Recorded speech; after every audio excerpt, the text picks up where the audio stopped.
Hi guys, this is Wenzes from Below the Radar Above the System, and now I want to talk to you about energy management and also about the hidden agenda of INFJs, how this all plays together. And this is a comment or my personal thoughts on the podcast of Personality Hacker, which I listened to last week, and today was also brought up in the idea pool.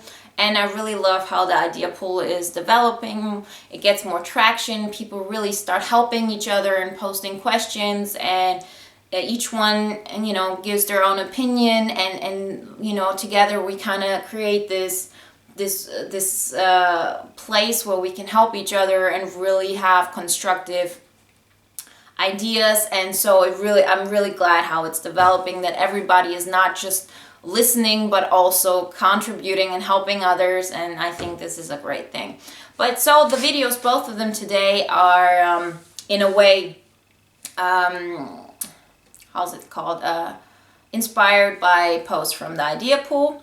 And somebody said something about the energy management, and which was, as I said, a podcast from Personality Hacker, and I really wanted to talk to you about that a little bit more from the INFJ point of view and how I experienced that, because I listened to that podcast and I was actually thinking about doing something on that, and then I thought, no, I'm just gonna, when I get a chance, I'm just gonna post the podcast, because they already said everything.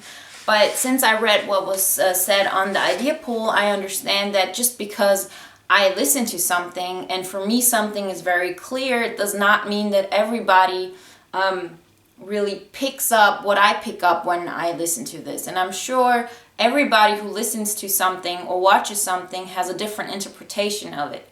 So especially since we're INFJs, there's a specific way we can look at this, and this is what I want to get into. So the energy management is, the concept is that actually your first function is the one that gives you most energy. Generally, this is when you are in flow. This is where you really get all your momentum and so on. And so for us, it's NI, and then I is an introverted function. So we do not need external stimuli to get that going. But nonetheless, at some point, it's not really enough. And on top of everything, you do create connection with people, so you do have to use your extroverted function as well.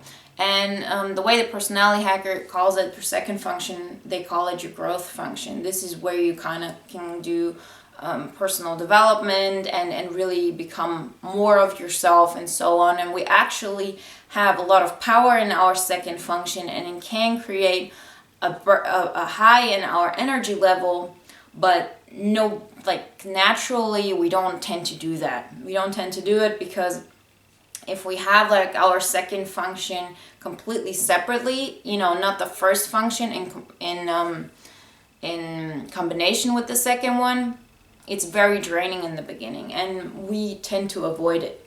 We tend to avoid it very. We just do. I've seen it not just with INFJs, but with everybody. It's really, you have to get that going, because first off, extroverted things do drain you. That's just how it is. So, and there comes the third function, which is TI, and TI is our hidden agenda.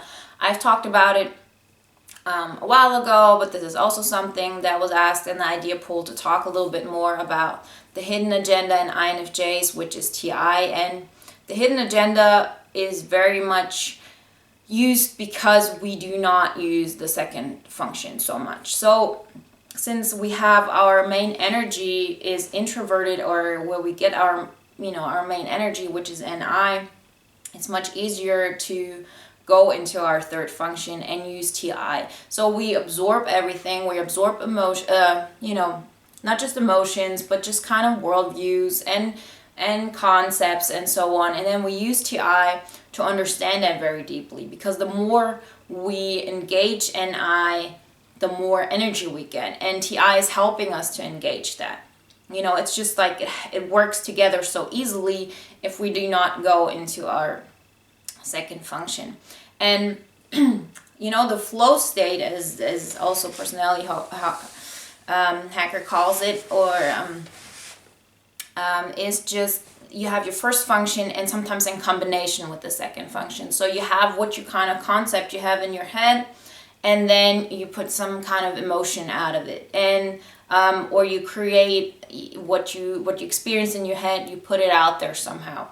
So there are two aspects to this. Number one, it is really unhealthy if this is the only way you use NI, or if it's the only way you use FE, only in that combination. Because the thing is this, if you just kind of like react, because this is what happens if you have like NI and you use that just as in you absorb everything, so everybody around you and so on, and then you put that out there, you're just reacting to the energy people are putting out to you.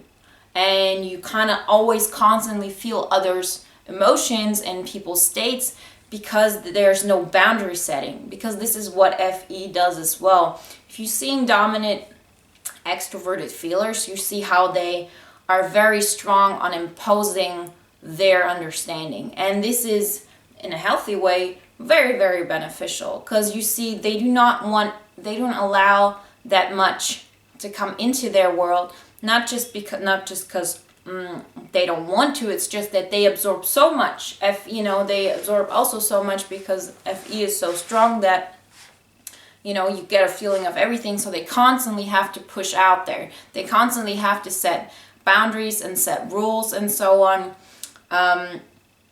So they don't get overwhelmed by this. And this is something they naturally do. And for us, it's natural to, create those inner worlds, to understand things, to absorb everything. This is just our way of having some kind of energy. And for extroverted feeler types, it's their way of gaining energy to kind of like say, this is what I want, this is who I am, these are my boundaries, this is what I expect, and so on. And it helps them to get energy from others by saying, by going out there. So as I said, TI as our hidden agenda is really causing us a lot of problems because there's just so much it can take. I do want to understand, and I do want to be, I want to have like this, an intellectual person who really gets the concepts and who has like a logical understanding of things. But once I do that, there's just a limit to it. If you look at somebody who is a TI dominant, who has like real control over this, they do not have to worry that they will get lost in other people's worlds, because their TI, their own understanding is so strong that it will just, there's no getting out of it. I watched it in a video, I don't know what it was, that it says like, people with TI dominant, as in INTPs, they understand themselves so well, they just are not that good at understanding what's going on around them so much. But they very know well who they are, what they think, and what their opinions are. And this is so much more developed as it is with INFJs. This is just something that we have to understand, that there are limits to it, because the more you want to understand something, the more you're drawn into getting into places that are draining you. And they talked about in the podcast that you can have like, either you can be drained of energy or you can have a burnout. And when you're drained, it's just that you use your NI and you want energy to come to you and it doesn't work. And when you really have a burnout, you're not allowed to use your NI function. There's no more you can go there, you have to go somewhere else, and you have no place to go and no place to get energy. And this draining comes when you kind of try to understand somebody, and you really try and you keep on trying, and you enable that NI and your hidden agenda, your TI, you absorb, you go so deep into it, you try to understand the other person, and you do it to such an extent that if the other person is, because of their own unhappiness, can accept you as a good person, and they think you're bad or unworthy of whatever it is, then you also absorb that. And your TI is not strong enough to always make the conscious elaboration, and to understand that this is not who I am, and just block it. You rather want to understand the other one, so you keep on letting that in. This isn't what I used to do, but I learned not to do it. And so this is a low state of energy management, when you use your introverted functions because you're an introvert to gain your energy. And the other thing, what I've experienced as well, and what was also mentioned, or what was the main aspect of this podcast, was that you can also get energy through your second function, which is which is on the other direction, which is extroverted if you're an introvert, and the other way around if you're an extrovert. And the problem with this is that you have to use the second function separately from the first function. And what I mean by that is that if you use it in combination, it's you absorb and then you put out. And if you use your second function separately, then you just kind of like create a boundary. You say, this is what I want, this is who I am, this is how I see society, those are my unspoken rules. And you say that without absorbing the other's energy. You say, this is it, this is a necessity. If you're not obeying to those rules, I will not absorb any of your energy. Period. And there's certain things, like no matter how I felt, no matter how everything is, I know if there's somebody who feels like they have to put me down, they have to belittle me, they have to make me feel less worthy for whatever reason. I don't care at that point. I don't care to understand them. This is a cut I make before that.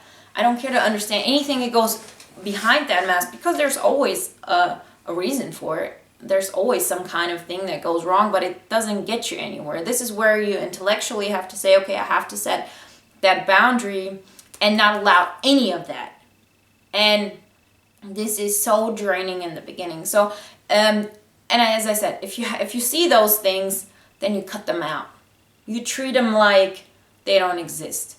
And the painful part about this is that you create a void in the first place, because then you're not absorbing others' energies, and you have to create energy on your own, not just by absorbing, because there is not so much to absorb.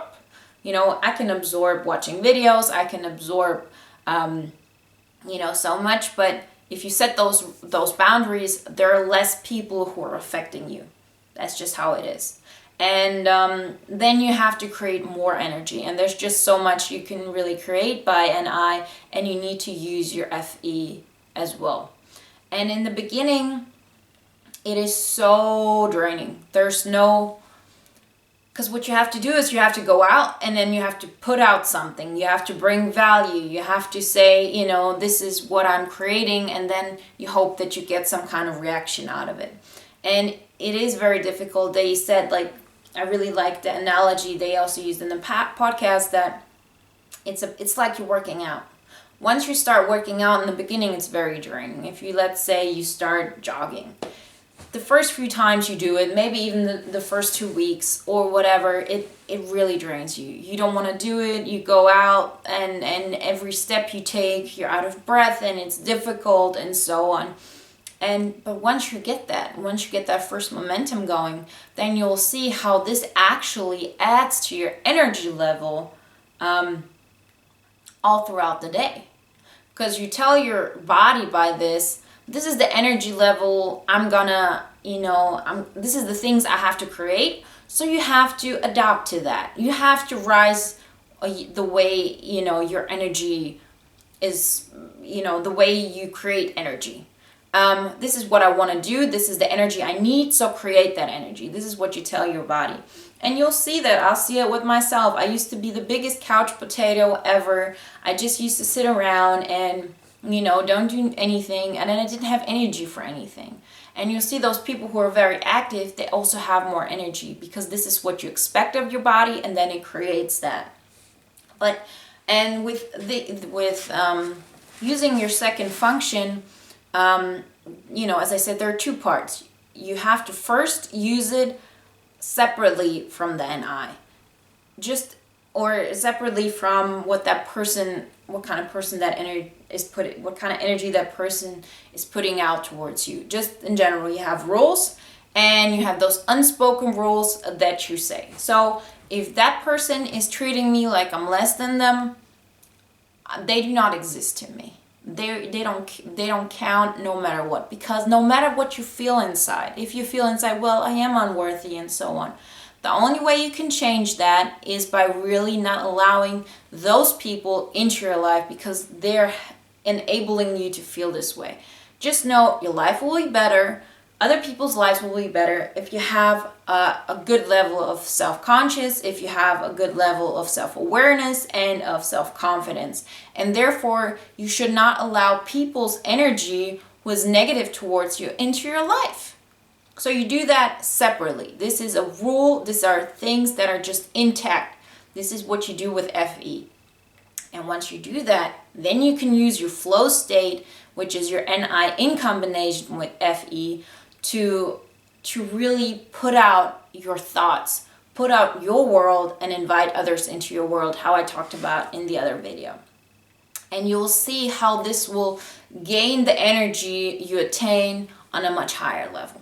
But the way to go there is hard in the beginning. It's, if you watch those, The Biggest Loser and so on, the beginning, if there's not somebody who's really pushing them and who's really making sure they're doing things that they naturally would never have the strength to do mentally, then they will never get there. But this is what you have to do on your own. This is where you have to say, okay, I know people are not gonna like me.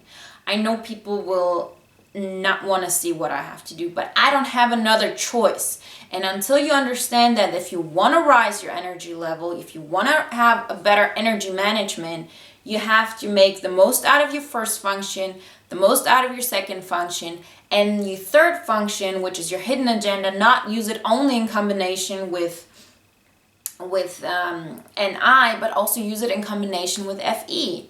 So making sure that there's a logic in the way you put those boundaries up, separately from everything else going on. Just knowing, okay, this is the world we live in. This is what I have to do in order to survive, to thrive, to help others, and to use your hidden agenda really not as a means to an end, but just understand how to what kind of classification to give it. It is your third function. It is not somewhere up there. Don't give it that much of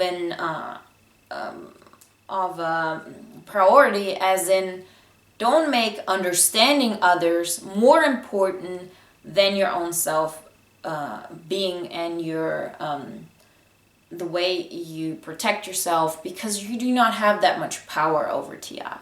You have to make sure that you keep people out who are not making you feel good, because you're just built like this. And once you do that, you can really use those TI things to get you ahead, to use that knowledge that you gain through NI and TI and put that out through FE.